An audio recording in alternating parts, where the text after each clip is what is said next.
You're good.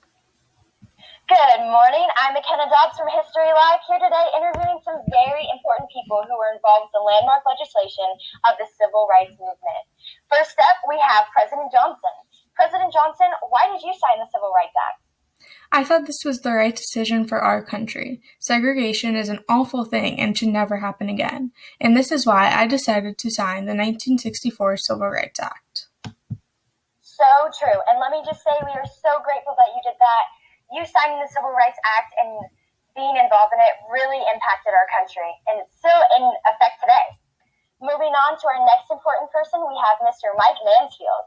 Mr. Mike Mansfield, why did you agree to sign the Voting Rights Act of 1965?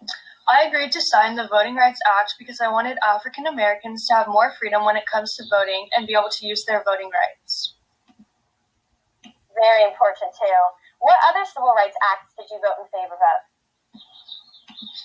Along with the Voting Rights Act, I voted in favor of the Civil Rights Acts of 1957, 1960, 1961, and 1968, as well as the 24th Amendment to the U.S. Constitution. Wow, can I just say that you were involved in so much. Thank you for all that you did. And last but certainly not least, we have Mr. Emanuel Seller.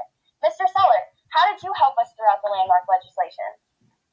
I was a congressman in New York for almost 50 years, and I was the only people who passed the 24th Amendment.